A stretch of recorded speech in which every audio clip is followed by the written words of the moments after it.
Hola, ¿qué tal? Muy buen día tengan todas y todos. Le doy la bienvenida al maestro Ricardo de la Peña, quien nos acompaña hoy para platicarnos un poco sobre las perspectivas de la reforma político-electoral, el Plan B. Es un gusto tenerlo con nosotros el día de hoy, maestro. Muchísimas gracias por estar en Cátedra Madero nuevamente. El gusto es mío, me encanta acompañarlos y acompañar a su público. Perfecto, pues sin más, damos inicio a esta entrevista. Entonces, arrancamos con la primera pregunta, maestro. ¿Cuál es el balance entre el rechazo de la reforma constitucional y de las modificaciones a las leyes secundarias conocidas como Plan B? ¿Hubo avance o retroceso? ¿Usted qué opina? A ver, definitivamente el llamado Plan B no sustituye ni pretendería sustituir en forma alguna lo que se intentaba realizar con el Plan A, la reforma constitucional. Muchos contenidos de la reforma constitucional están claramente excluidos y no podrían ser procedentes en forma alguna en una reforma a leyes secundarias. De hecho, si hubiera pasado la reforma constitucional, hubiéramos tenido que enfrentar una reforma de leyes secundarias y una modificación radical de toda la reglamentación interna del Instituto Electoral que hubiera quedado.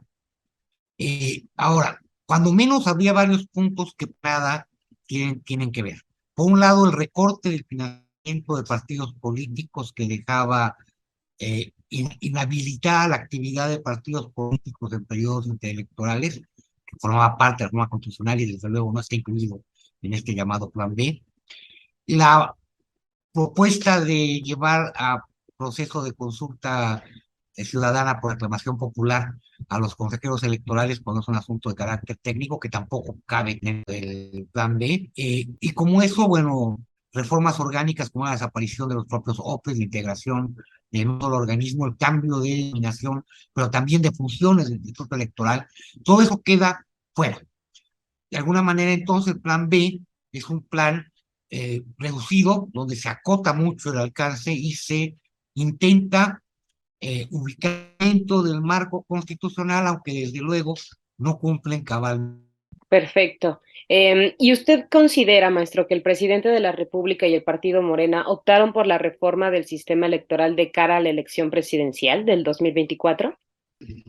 Una pregunta así planteada, diría yo que tiene dos respuestas.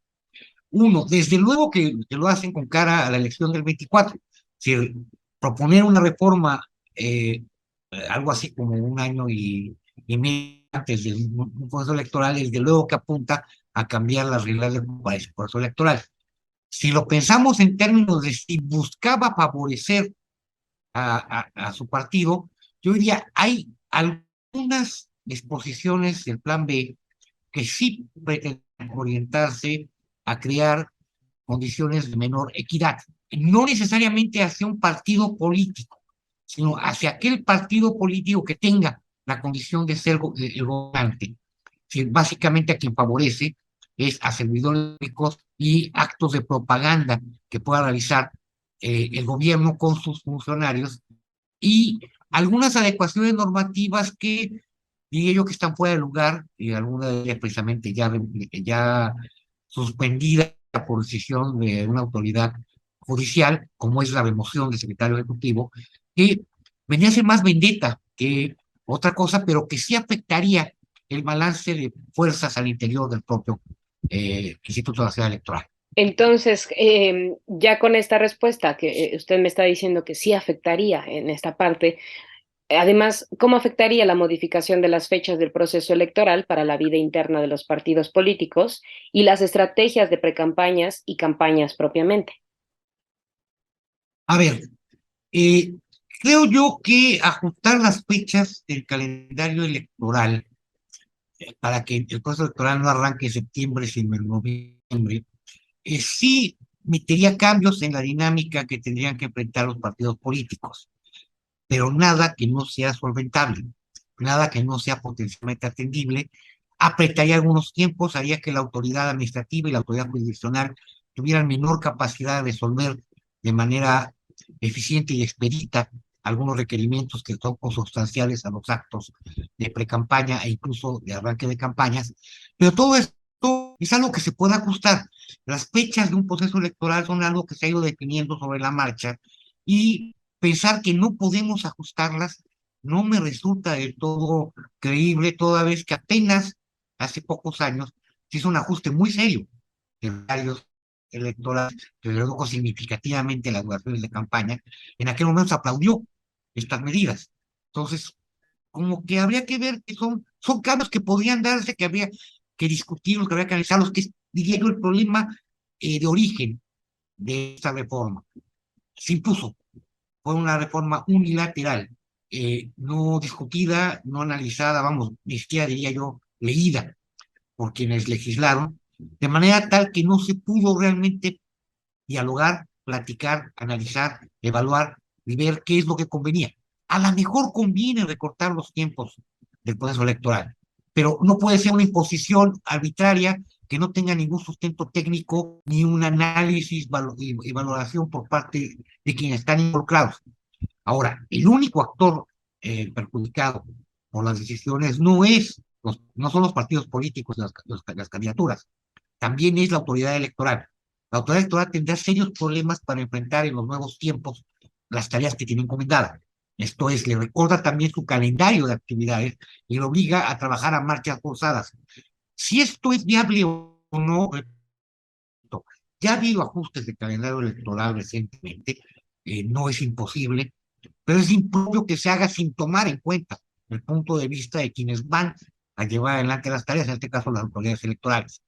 Yo creo que, en ese sentido, lo más cuestionable, lo primero que hay que cuestionar a la reforma es su carácter improvisado, bilateral, que de ninguna manera constituye un mecanismo de concertación que partía del diálogo y el entendimiento entre actores políticos y autoridades involucradas. Ok, maestro. Y platíquenos entonces, ¿cómo afectaría la labor de selección y capacitación de funcionarios para mesas directivas de casillas? La modificación de las fechas, como usted ya lo menciona, la labor de los consejos estatales y distritales. ¿Es cierto que se va a despedir a más del 80% de la plantilla laboral?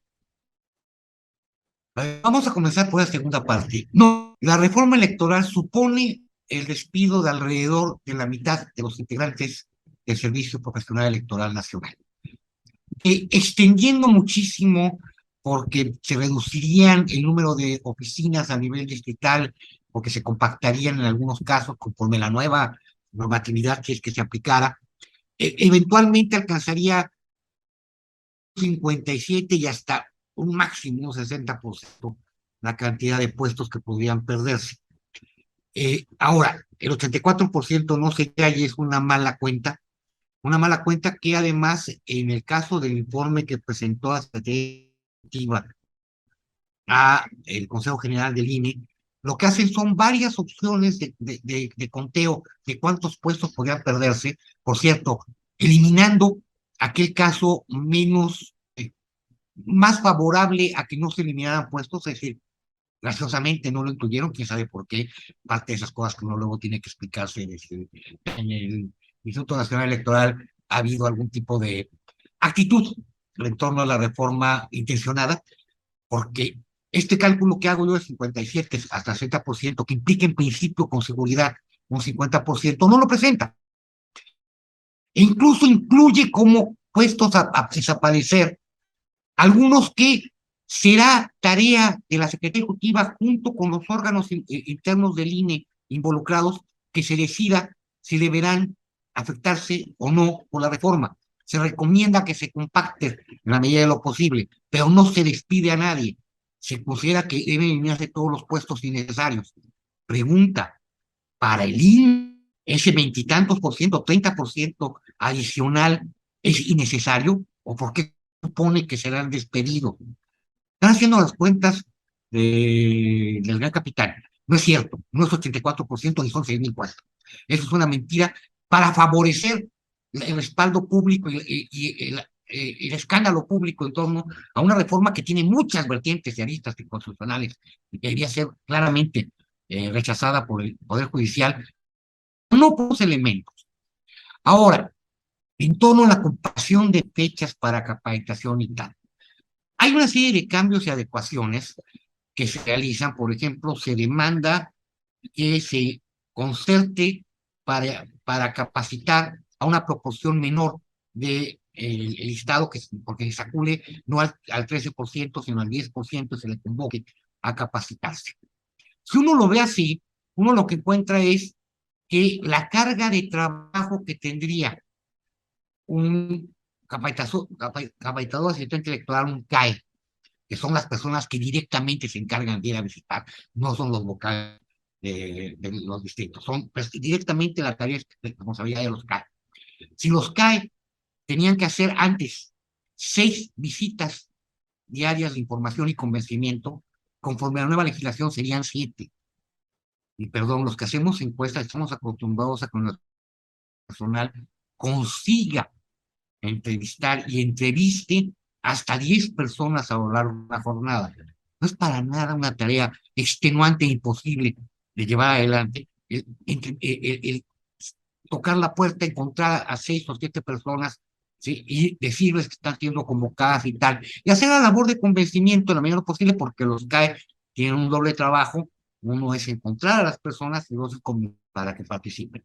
Yo creo que no es una tarea imposible. Nos dicen es que el 10% de lista no es suficiente. Nunca ha sido suficiente el 13%.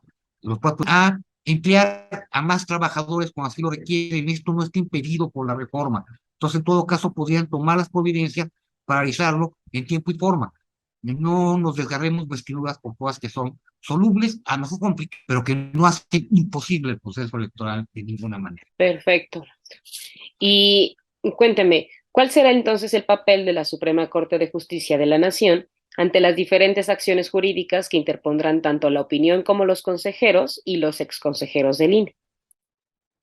A ver, son muchas autoridades las involucradas. Ya vimos incluso la primera medida de la suspensión provisional al despido del secretario ejecutivo, la tomó un tribunal de lo administrativo de la Ciudad de México, que es una autoridad distinta a toda la trama de autoridades jurisdiccionales electorales, pero al final del camino todo va a llegar a la Suprema Corte de Justicia. La Suprema Corte de Justicia tiene que tomar decisiones en 3 momentos, eventualmente, y de carácter distinto. La primera va a ser: tengo en firme el contenido de la segunda parte de la reforma, o al igual que la primera parte de la reforma, la suspendo en su aplicación y de forma inmediata no entra en operación hasta tanto se discuta el, los actos de inconstitucionalidad y o controversia que hayan sido presentados y que hayan considerado procedentes. Segundo momento, necesito entrar a fondo a la discusión de los contenidos de la reforma o simplemente ver la forma. Hay un reclamo muy serio y muy fundado por parte de partidos de oposición y de autoridades electorales, administrativas electorales, de que la reforma fue hecha siguiendo un procedimiento que violaba las normas legislativas. Si la reglamentación legislativa fue violada, precipitando un procedimiento que no debía haberse precipitado. Eventualmente, la Suprema Corte de Justicia simplemente declara inconstitucional la reforma por no haber cumplido con el procedimiento legislativo. Ni siquiera entra a la discusión de fondo desde el artículo 4, el artículo 18, el artículo 23, no. Simplemente dice, ¿saben qué? El procedimiento como tal estuvo mal hecho, va para atrás. Eso puede ocurrir y es una forma relativamente sencilla de procesar el asunto, porque finalmente hay un serio problema para la Suprema Corte de Justicia, porque son asuntos muy técnicos los que tienen que tratar, delicados. Entonces, a lo mejor una visión más agregada desde la parte formal pueda ser pertinente, pero pudiera ocurrir que no consiguiese los votos suficientes para declarar constitucional, o que tomara una ruta más larga, que es irse a la parte de fondo. Y ahí también puede optar por buscar una reversión por mediante una declaratoria general de inconstitucionalidad, que eventualmente requería 8 votos a favor, o buscar la declaratoria de inconstitucionalidad de artículos específicos. Algunos eventualmente, no estoy claro de si requerirían otros, y otros requerían solamente 6, según acaba de informarnos la propia Suprema Corte de Justicia. Y entonces ahí podemos ver que se destace la reforma y comencemos a ver una discusión en torno a el artículo o artículos que inciden en tal o cual aspecto. Son no lo son, van para atrás. Si lo son, se quedan. Muchos a lo mejor es que ya tendrían que discutirse. Serían procedimientos o cambios que la Corte consideraría que son correctos, pertinentes y que no fueron a lo mejor incluso impugnados directamente ni por partidos políticos ni por autoridades administrativas electorales. Y eventualmente ahí tendría que eh, cortar fino para decirnos qué es lo que quiere y qué es lo que no quiere. Yo no veo que la Suprema Corte de Justicia le dé banderazo a todas las reformas, a todos los contenidos. Hay contenidos que obviamente son contrarios a la Constitución. No sé si sea pertinente o impertinente alguno de estos cambios, y creo que es lo que sea discusión, pero no se puede desaparecer la Junta General Ejecutiva y empezar por un comité de administración, con lo que sea, porque está en la Constitución su existencia. No se le puede otorgar a la Secretaría Ejecutiva un carácter de auxiliar, no conforme. No se puede permitir que el órgano interno de control participe en labores sustantivas o colabore en acciones que no van con su característica. No se podría permitir que el órgano de fiscalización pase a ser una elección ejecutiva porque tiene un carácter técnico autónomo. No se puede permitir que los órganos autónomos se diluyan en las áreas operativas. La Constitución marca que haya órganos técnicos. No se puede pensar que una norma federal arbitrariamente pase por encima de los estados y obligue a los organismos públicos electorales a compactar sus áreas para crear dos áreas de las cuales una además incluye una labor que ni siquiera le toca a esas áreas, a esos órganos como de capacitación. No se puede desagregar y destrozar a los órganos distritales de la manera que lo están haciendo. Es que cuenten con el personal suficiente necesario para que puedan realizar sus labores. Ahora, aún en esto último, y eso es importante mencionar, la autoridad electoral tiene mucho camino que todavía puedan. Supongamos que la norma prevalece, se queda y además a nivel digital se desaparecen todas las alcaldías, salvo una que se llamará operativa. Nada impide que el Instituto Electoral en su nueva versión del Estatuto del Servicio Profesional incluya cargos de auxiliares, de capacitación, organización, de registro de electores, administrativo, en el seno de las áreas, ahora oficinas auxiliares que tenían carácter distrital, para con ello solventar el problema de falta de personal profesionalizado y permanente. Entonces, hay forma de poder resolver los problemas. Y esto puede ser pugnado y tal. Ok, vamos caminando, porque creo que en el camino vamos andando y que la reforma finalmente puede resolverse, sí, con mucha complejidad, sí, con mucho esfuerzo, pero puede resolverse. La Suprema Corte también tiene que hilar fin. Perfecto. Maestro, con esto damos fin a la ronda de preguntas. ¿Quisiera agregar algún comentario extra, alguna otra cosa? A ver, yo creo que al margen de lo que ocurra, que yo te repito, creo que la reforma será repetida en su totalidad, o al menos en las partes más aberrantes que inciden radicalmente en la capacidad operativa y de organización y en el respeto a los principios de equidad de la contienda, sí nos muestra que hay un pendiente.